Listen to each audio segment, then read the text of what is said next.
Spider-Man, arguably Marvel's most iconic and most recognizable superhero.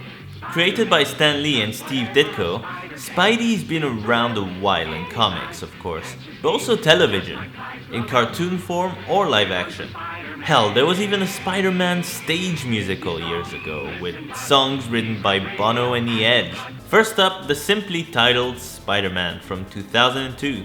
Directed by Sam Raimi, the film starred Tobey Maguire as Peter Parker, and it was a major blockbuster hit. This was an origin story with Peter Parker getting bitten by a radioactive spider and getting to grips, quite literally, with his newfound powers before fighting the arch nemesis, the Green Goblin. The latter was portrayed by a perfectly cast Willem Dafoe, who captured Norman Osborn's douchebag normal side, as well as his goofier maniacal villain alter ego with gusto. It's interesting how Dafoe is somehow both perfect for this role and also the worst aspect of this movie. The origin story is pretty much spot on in this movie, and seeing Peter Parker climb that wall for the first time back in the day was simply magical. Kirsten Dunst is a likable Mary Jane Watson, and side characters like Harry Osborn, Flash Thompson, J. Jonah Jameson, and Aunt May are straight out of the comic books, so if you don't like the origin story in this movie, maybe Spider-Man is just not the superhero for you, and that's fine. I for one really enjoyed the build-up and the relationships between all the characters. This is a colorful, action-packed movie and it's a lot of fun from beginning to end, just like a Spider-Man movie should be. It isn't a perfect film by any stretch, however, as the script weakens gradually. Norman Osborn goes from intimidating to hilarious when he finally wears what's quite possibly the worst Green Goblin costume ever made. First, we attack his heart. The main problem with this Spider-Man movie is it starts off feeling like an iconic comic book, but ends up feeling like a cheap Saturday morning cartoon. Nothing wrong with those, but the build-up was so good, it could have been perfect had it kept its momentum. Also, parts of it haven't dated terribly well, like some of the CGI and Macy Gray. Some more good stuff about the film, an excellent theme and score by composer Danny Elfman, the first official Stan Lee cameo, and Bruce friggin' Campbell. Spider-Man doesn't fully hold up, but it's still a really enjoyable blockbuster comic book movie. Then came Spider-Man 2, and this one gets a much better rap.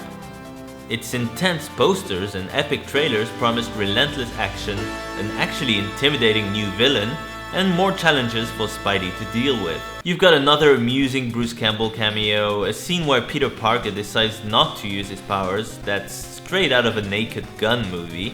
Doc Ock certainly had his over-the-top moments. There's the infamous elevator scene, the awesome tentacle sequence, which is more Evil Dead 2 than Marvel, Stan Lee, obviously, and evil James Franco, who is a constant source of entertainment. I'm ruined. But the film itself is genuinely exciting, with action scenes ramped up to 11, an excellent Alfred Molina perfectly cast as Dr. Octopus, and much better CGI this time around. The fight scene on the side of a building is still just as mad and wonderful as it ever was. The MJ romance admittedly takes up a little too much screen time, but it is well done, so it doesn't distract too much. Ultimately, this is a much more satisfying Spider-Man movie, and it's still the best of the bunch. Alright, let's talk Spider-Man 3, the last of the Sam Raimi films.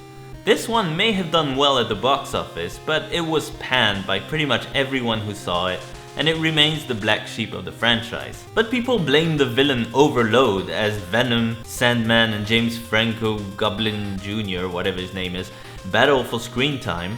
But Batman Returns proved that 3 villains in a superhero film could be done well back in 1992.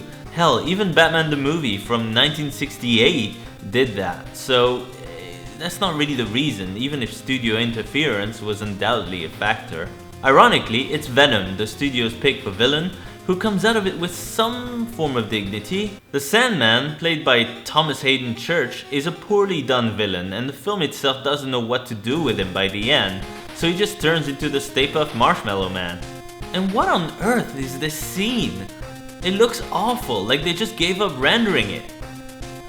Man, I hated that scene even at the cinema. Not that Topher Grace is amazing as Venom, but at least Venom brings a dark, new tone to the film, and he looks good, at least in these very few shots. The funny parts are not funny, the serious parts are hilarious, the score sucks, there's an omelette making montage with dancing. Peter Parker is a dislikable whiny douche who turns emo instead of evil. He gets a bad haircut, dances around like an idiot, and punches his girlfriend. Oh, and Gwen Stacy's in this movie, except it looks like they told Bryce Dallas Howard to act like a lifeless puppet the entire time, so... If it wasn't for James Franco's genius performance as an amnesiac Harry Osborn, this really would be unwatchable. Thank God for James Franco, he's awesome in this. So good. I could go on, but suffice it to say that Spider-Man 3 is a bloated, badly written, barely directed mess, and it probably deserved the backlash, even though it's not without its campy charm, and it is entertaining. Strawberries.